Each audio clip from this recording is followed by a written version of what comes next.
Mayor Allen, it is 4:30. You may start the meeting at your convenience. Thank you. Can I have mover and seconder to call the meeting to order, please?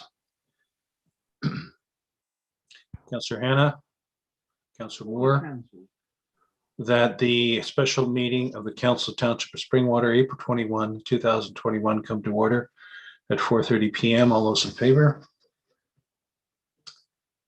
Carried. Due to COVID, Council is meeting virtually over Zoom with Council members and staff members. The meeting is being live streamed, and you can watch it on the Township website by clicking www.springwater.ca. You can listen to the meeting live from a telephone by calling 647-558-0588 and using the ID number 810-9033-7554 and the pound sign.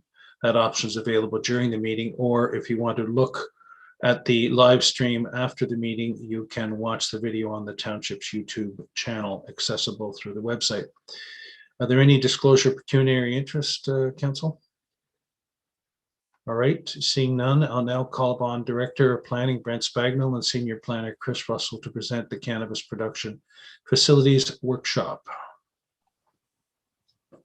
Order, Council. Thank you, Mayor Allen. If, with your permission, I'd like to share the screen and provide that presentation for you. Thank you.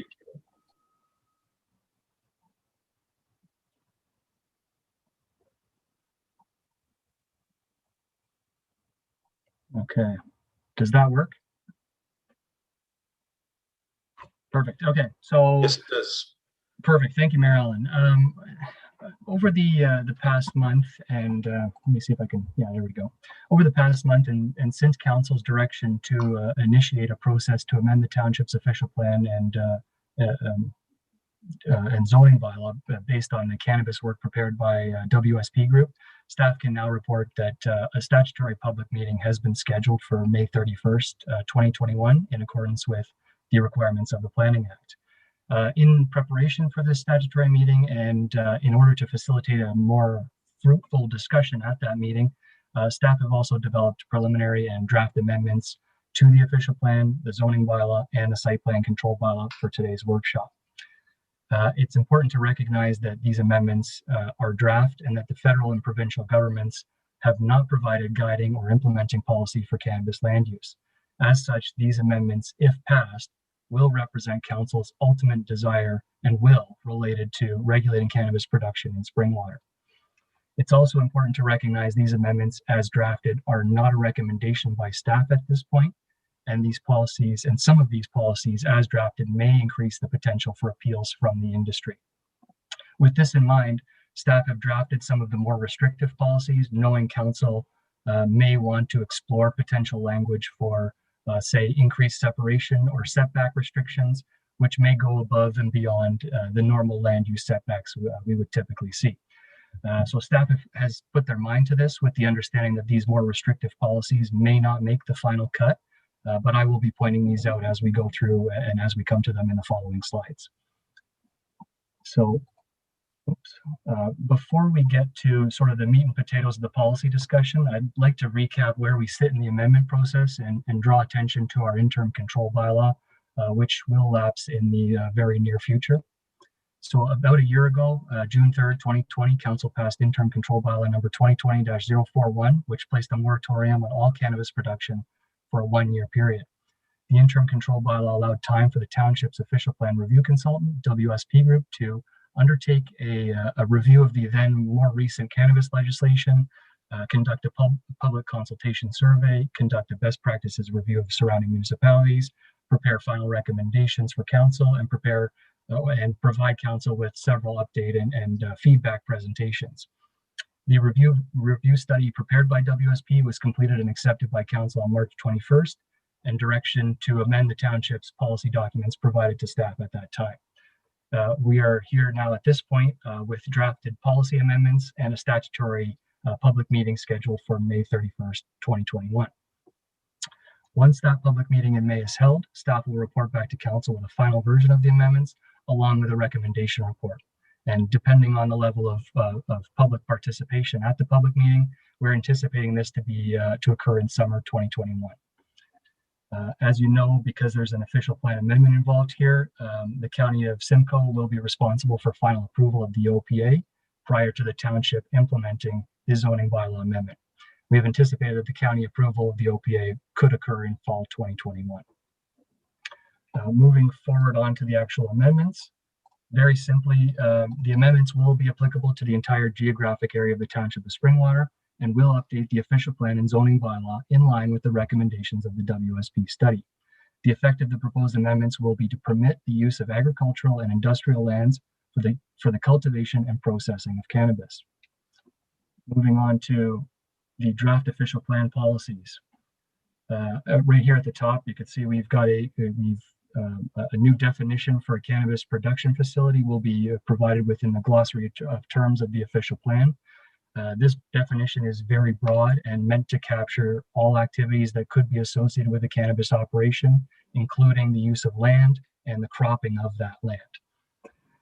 Next, we are amending Section 17, the agricultural policies, with a new policy that permits federally licensed cannabis production facilities as of right within the agricultural designation.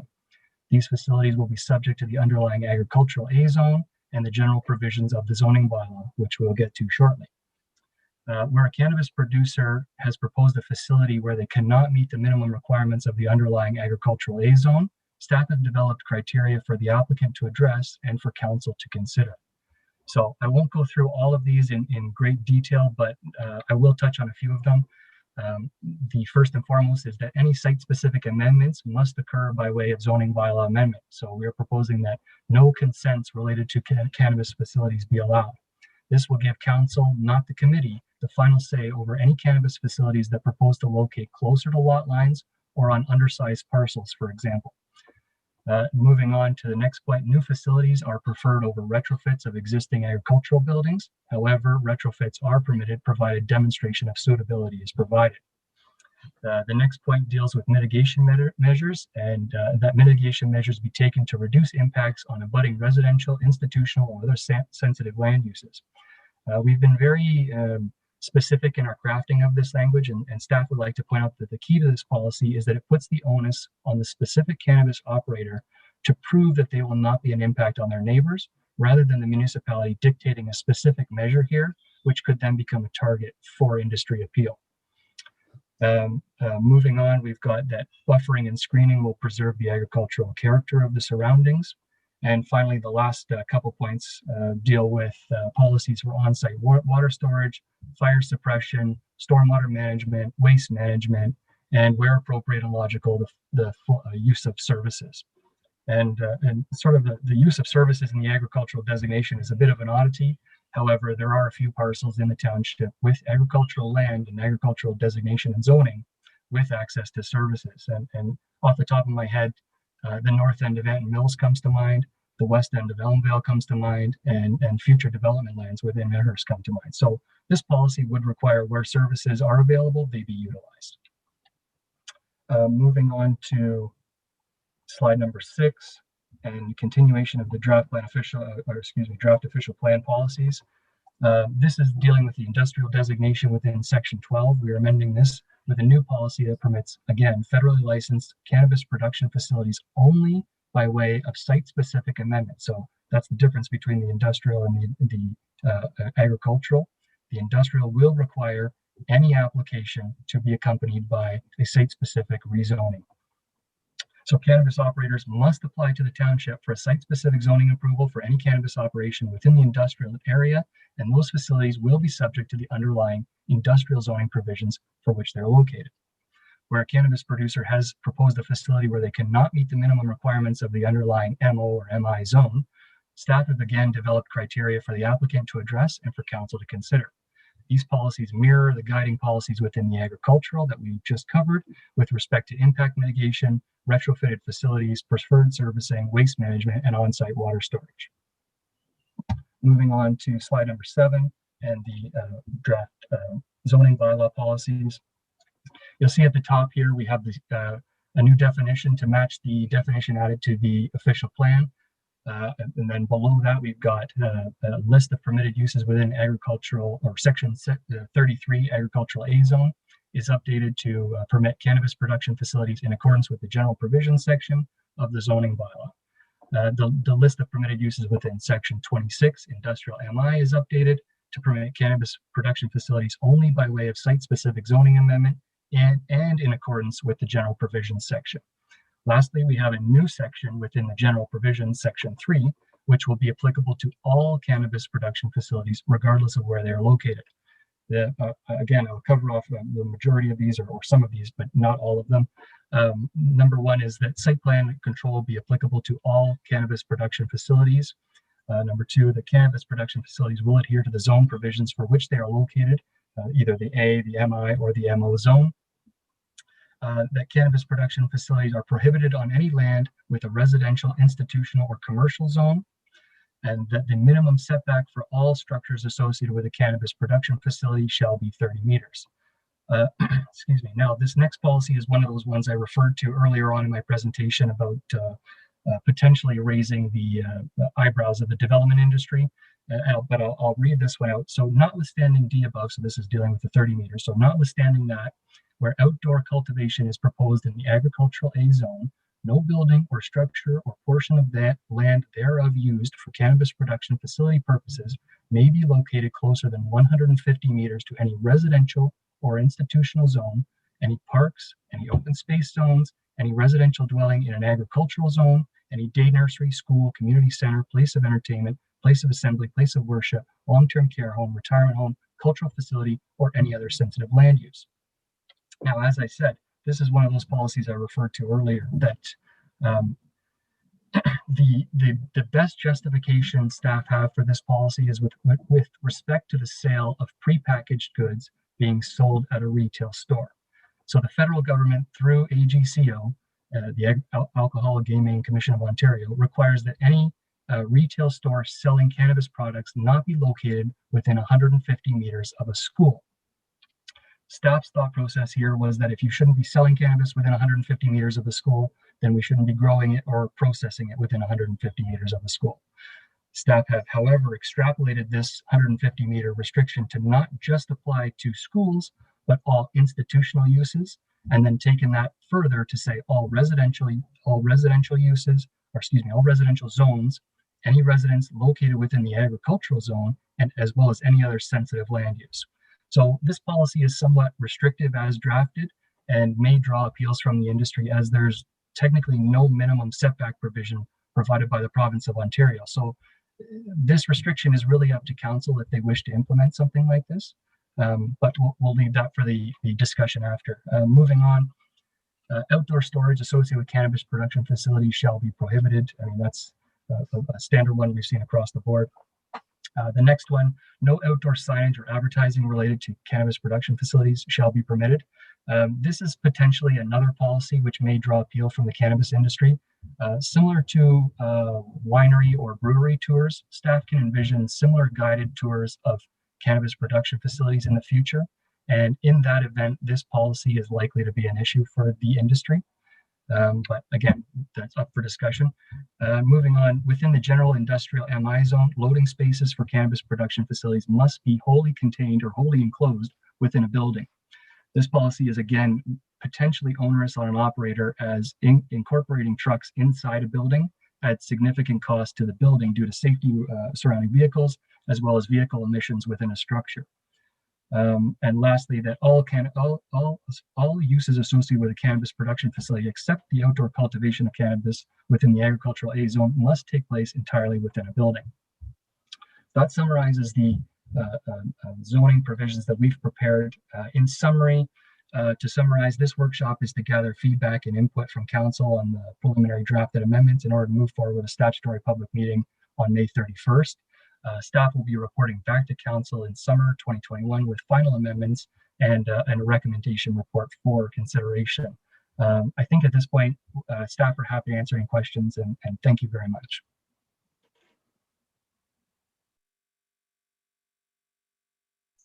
Thank you, Planner Russell. So I'll open it up for comments, discussion. Councillor Hannah?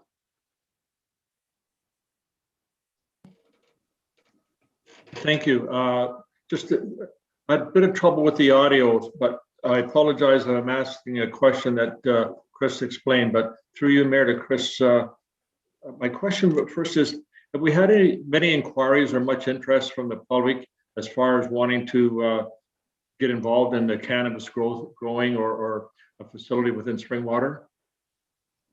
Through you, Marilyn, are you referring to like individuals or are we talking corporations? Either one. Yeah, then I would say yes, there has been, I don't want to say significant or substantial, but a non-zero number have considered or questioned staff, even going back to when legislation was passed in 2018. So I think that really the result of this whole process has been of increased pressures from the development community to locate these within Springwater. So yes. Follow up, if I may. Yes. So what's in it for Springwater? Is there any, other than collecting property taxes, is there any funds we can generate through licensing or taxing this in addition to other agricultural products, if you like? Lana Russell? Thank you, Marilyn. I mean, I may, call on my Director Spagnol or CAO Schmidt here, but from my understanding is I don't see any additional financial gain other than, potential use of land for cropland here. Thank you. And just through you to the mayor, to you again, what I see here is extra costs for the township to try to monitor, police this and so on without gaining any revenue from it. And one last question, if I may. When I read this over and it said the 150 meters, I took that to be a restriction on a facility, but not agricultural growth. In other words, a crop could be grown within the property lines, if you like, close to neighboring residents. Is that true? Through you, Marilyn, the way we've drafted this is this would be applicable to that land, and the cultivation of that crop would be within that 150 meters. So that's where staff is saying that this may be somewhat onerous to apply that to an operator, whereas we really have nothing, guiding policy from the feds or the province to require that. The closest I can get to is 150 meters for the sale of cannabis from a school. I apologize, but I have trouble with the audio. Maybe the mayor could repeat what you said. My question is, could the growing of the crop, could it be at the property line of the agricultural property, even though that might be bordering on a neighboring residential property?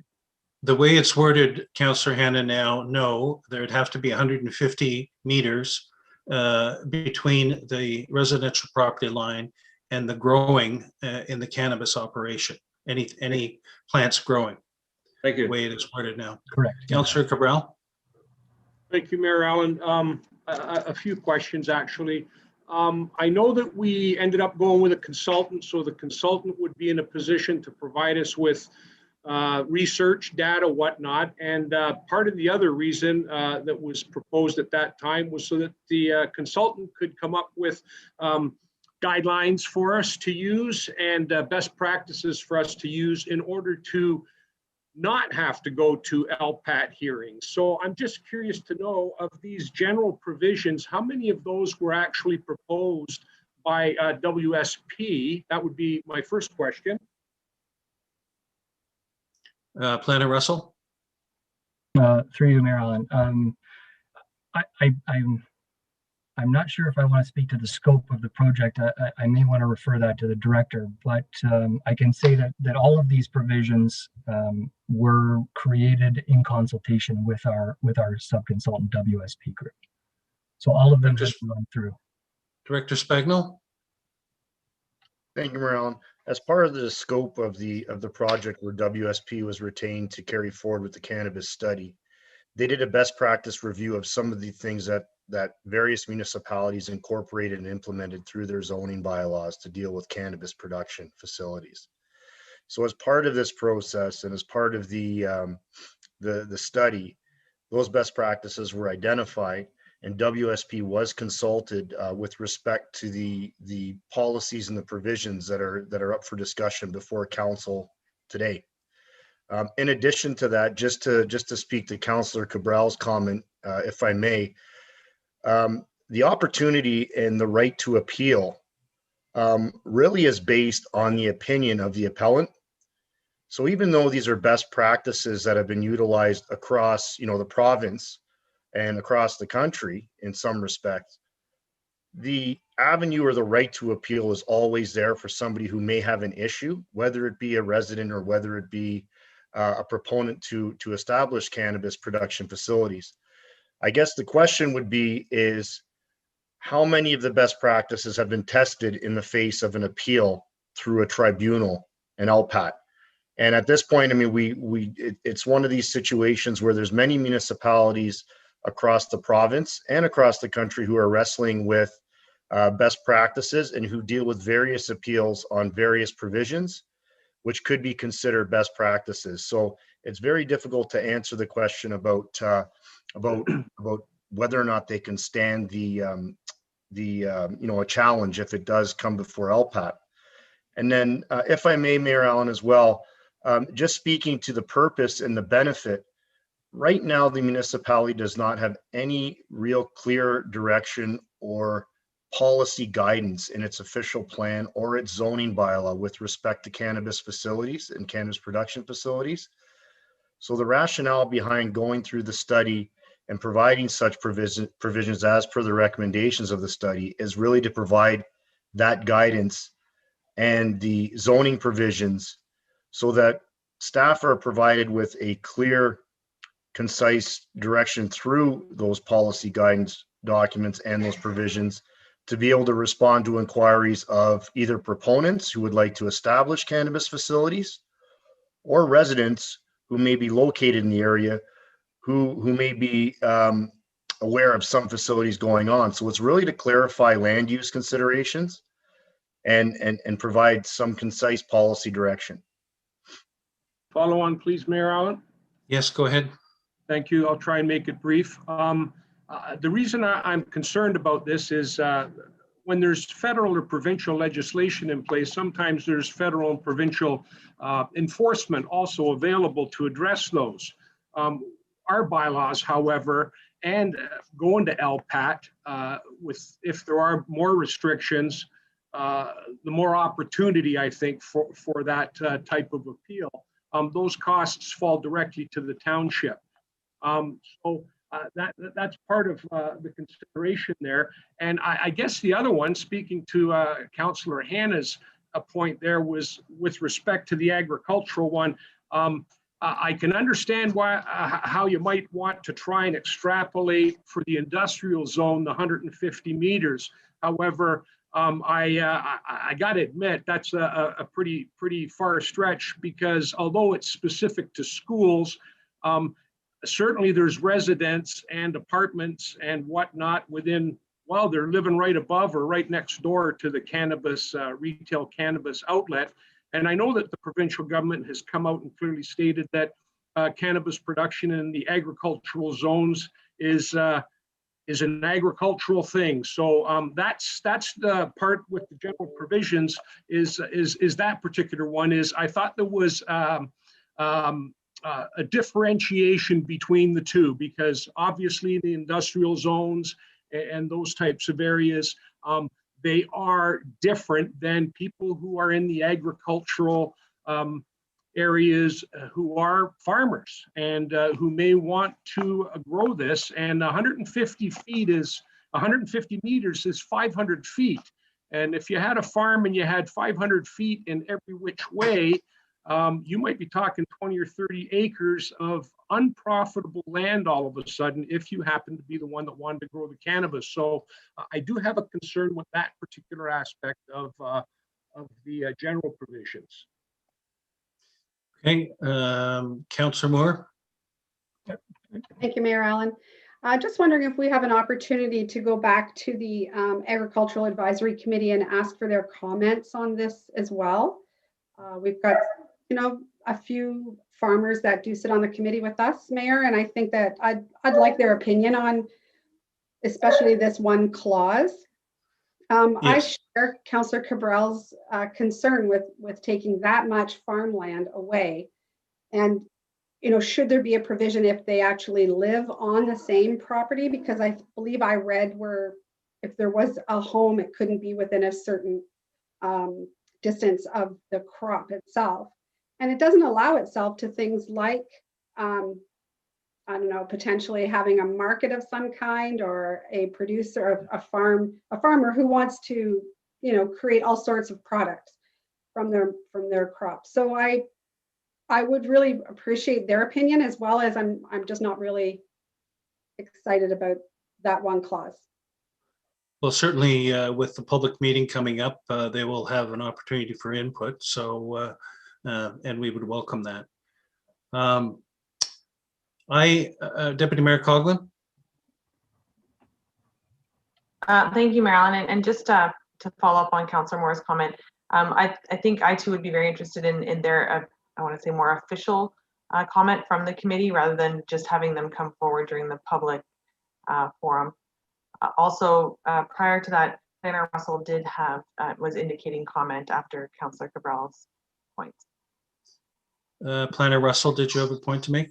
Thank you. I just wanted to clarify that the 150 meter, I'll call it restriction, would only be applicable to outdoor grow operations. So this would not be applicable to the industrial component, but just the agricultural outdoor. And again, I want to reiterate that the way this policy is drafted today and right now in this document would probably increase the potential for appeal that the municipality receives. So certainly we intended to draft this knowing that council would want to explore these options for increased setbacks, even just if it's just language. But the understanding was that we're completely fine if these policies come out before the final version at council's will or discretion. Okay, I just want to make some comments. I certainly think we should not make our plan and bylaws totally restrictive regarding cannabis, but we should have sufficient clear rules and teeth in our official plan and bylaws to establish and maintain wise and proper controls with respect to cannabis growth. Not have too much red tape and yet be able to protect against abuses impacting surrounding residents and other sensitive use areas.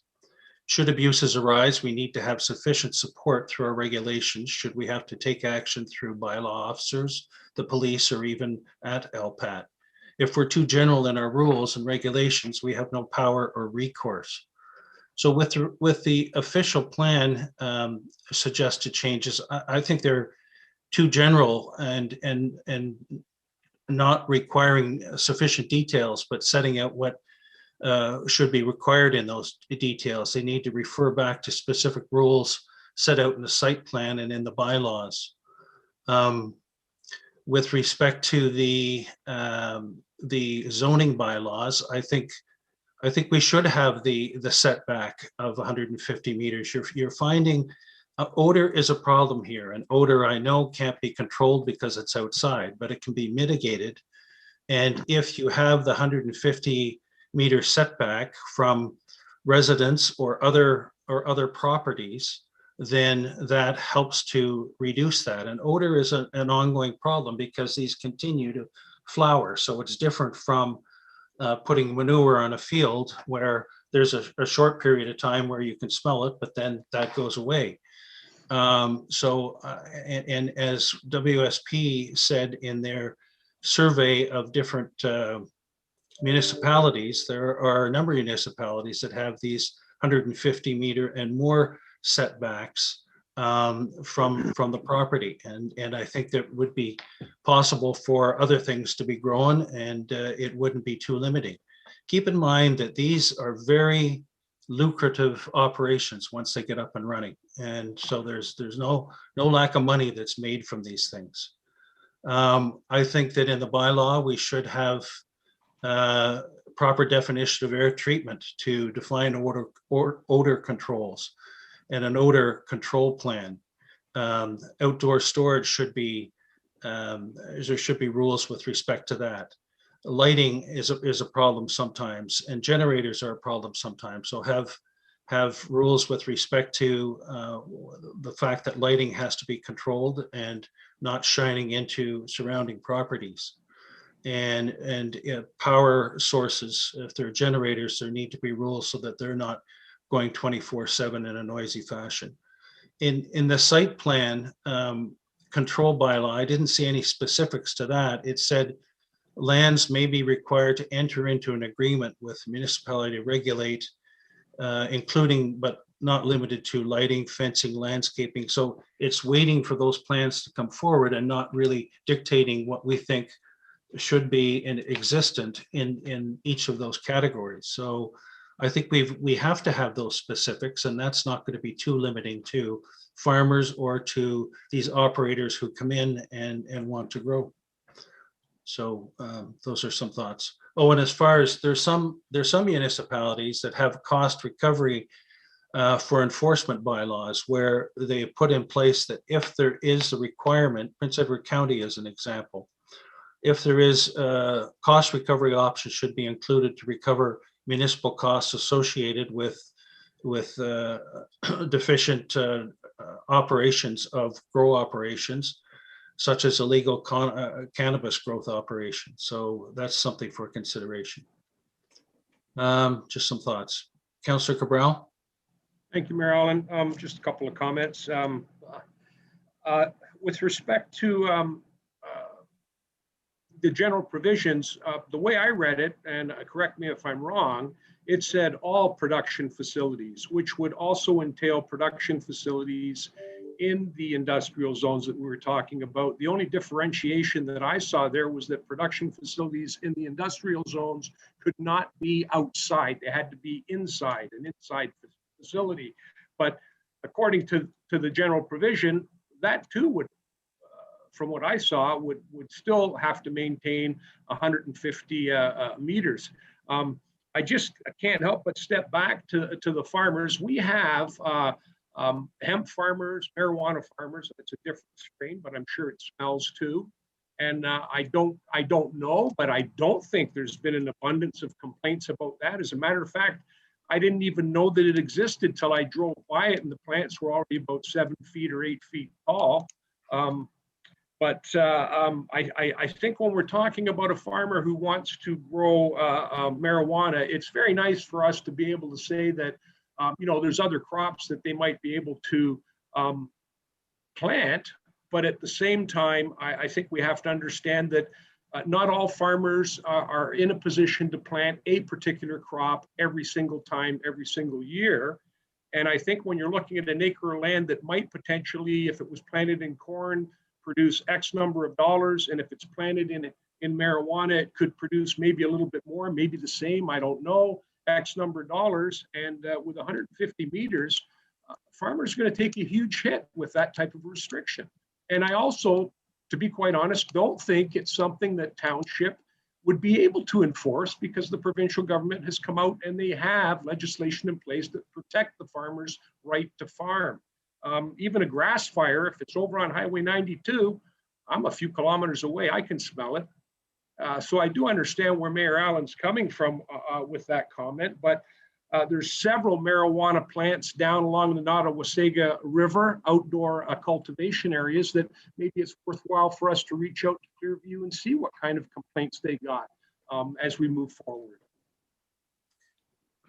Okay, I would just on that point with respect to the government, they don't establish setbacks, is my understanding. So they leave that up to the municipalities. So, there are other cards up. Deputy Mayor Coughlin. Thank you, Mayor Allen. And again, I'm just echoing what the discourse that I'm hearing this evening. I think too, if we put in provisions that are going to stipulate what a farmer can and cannot plant based on an odor, I mean, depending on the day and the direction of the wind, it's a little different around here most of the time. And I think that stipulating what a person can plant, and also if you only have 20 acres and now all of a sudden you have another 100, the border all the way around on every side, that's not leaving much opportunity to be involved in a completely legal operation. So I think that setting provisions above and beyond what we are able to enforce is not necessarily a path that I would like to see us go down anyway. Planner Russell, what is there a minimum acreage that's being proposed here? Thank you, Marilyn. With this, we've suggested that the underlying zone be applicable for any of these. So in the agricultural zone, 35 acres, 86 acres would be, or excuse me, 35 hectares, 86 acres would be the minimum requirement. In the case of somebody suggesting this on lesser lands areas, in that case, we've drafted these policies to ensure that council is the one to make that decision through a site-specific rezoning rather than them bringing, say, a minor variance forward to the Committee of Adjustment. So we've ensured that council always has the control here. Director Spagnol? Thank you, Marilyn. And just to build on that, there are situations where we've got properties that were historically used for agricultural use that might not comply with the area requirement. In those instances, those would be considered to be agricultural properties. So say if you've got a 50-acre piece, the fact that it's had a long-standing agricultural use that's operated on the property, since the township's been in existence, would mean that agricultural use carries with the property and is grandfathered. So there's certain grandfathering provisions of the bylaw that would apply, but generally speaking, the minimum acreage would be the 86 acres as identified within the zoning bylaw. And what did you contemplate being included in the site plan control bylaw? I didn't see any detail with respect to that. Mayor Allen, I think really it does fall on the facility and the use. So there really isn't a parameter there. I don't think that that really ties the trigger for site plan control, if that's what you're asking, on the size of the property. It's really that site plan control would be required for cannabis producing facilities facilities to take a look at mitigative measures in general terms. So there's no trigger where if it's an 86-acre property, for example, that wouldn't waive the requirement for site plan control for a cannabis facility or production facility. Site plan control would still be required regardless of it meeting the minimum area requirement. So right now, the Appendix D, which has the site plan control draft, it doesn't contain any specifics really. It just says the property owner may be required to enter into agreements with the municipality to regulate various aspects, including blah, blah, blah. So there's no guidelines with respect to that. It's a may rather than will. Planner Russell? Thank you, Mary Ellen. Really the only change from our existing site plan control bylaw is this adds agricultural uses with a cannabis production facility. So right now, our site plan control bylaw applies to all multi-res, all industrial, all commercial lands, but it specifically exempts agricultural properties. So that's where we've modified this bylaw, and really it's just a rehash of the existing bylaw plus the agricultural cannabis producer component. So it gives us the same powers we already have, but just applicable to the agricultural cannabis producers. So if a property owner wanted to grow cannabis and they came to staff and said this, and you said, well, we have to have a site plan control bylaw, would you then give them directions as to what had to be included in that? Thank you, Marilyn. Yes, that would be part of any application for site plan control, is we do a pre-consultation and advise what materials are required. So the list of materials you see in there where it lists fencing and lighting and everything under the sun, that sort of gives us the grab bag to apply, what we see or what is required in that specific circumstance. Say if there's no environmental land on that property, we don't ask for an environmental impact study, for example, or agricultural component, right? So it gives us sort of the ability to require or ask for everything as sort of a grab bag policy. But there's no guideline with respect to parameters or rules. It leaves it up to them to say, well, here's what I'm proposing to do, and then we react to that.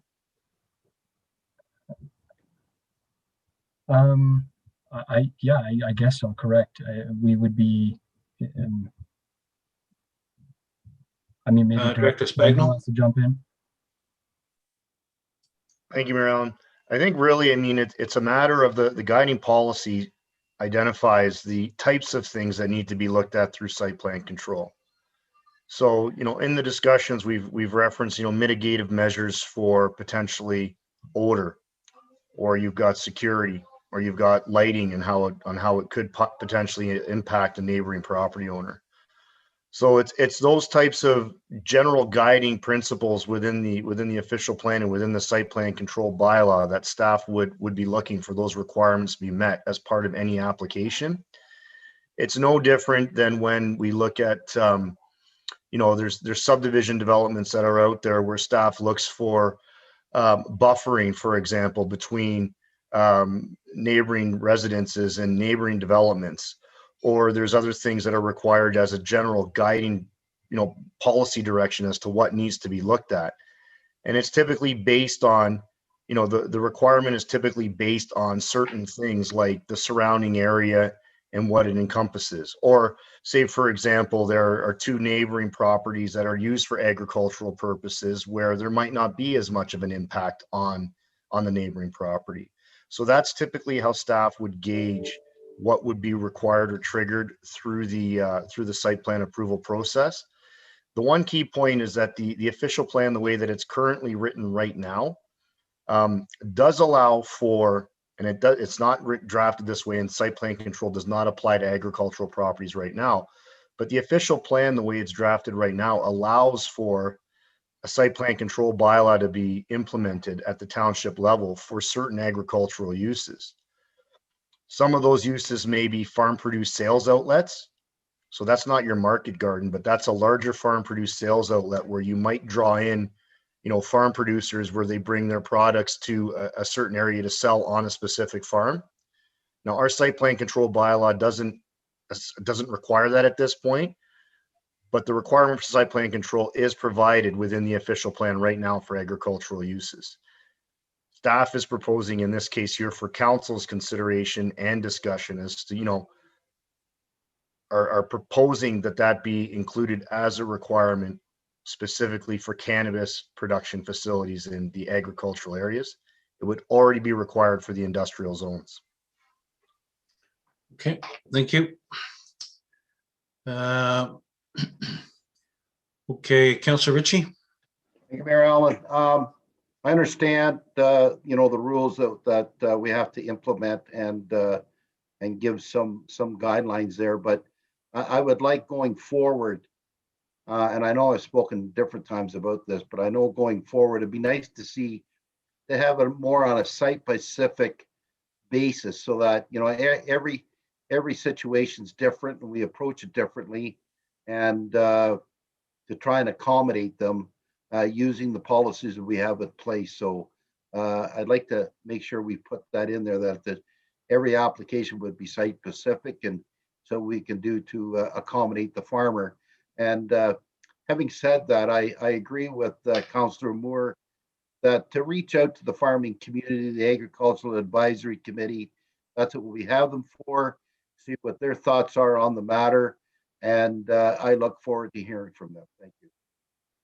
Okay, we will make sure to do that. All right then. If we can have a mover and seconder to receive this presentation, please. Director Spagnol, did you have something further? Yes, my apologies, Mayor Allen. I just think I want just to clarify the next steps as to what staff is going to do, and I want to just say I appreciate the discussion.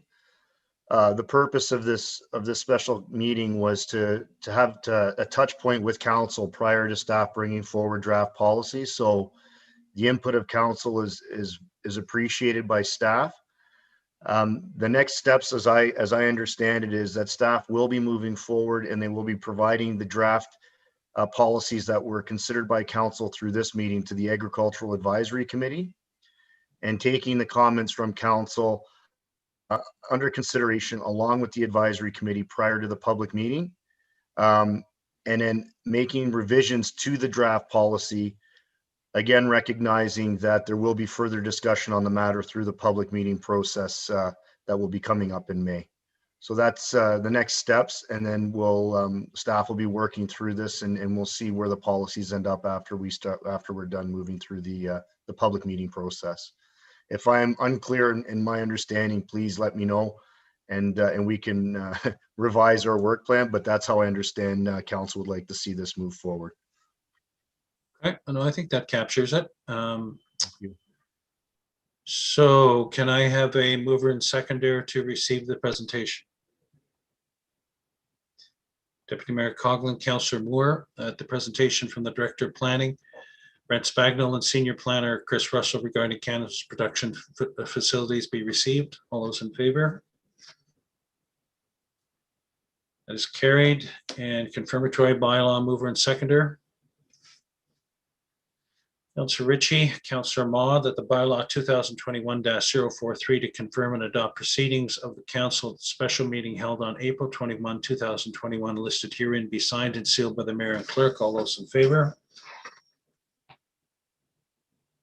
Carried. And adjournment mover and seconder, please. Councillor Ritchie and Deputy Mayor Coughlin, that the special meeting of the Township of Springwater does now adjourn at 5:16 p.m. to meet again in a regular meeting, April 21, 2021 at 6:30 p.m. All those in favor? That is carried. Thank you. See you And shortly. council, just a reminder that it used the same link for this meeting for the 6:30 meeting, please. Thank you.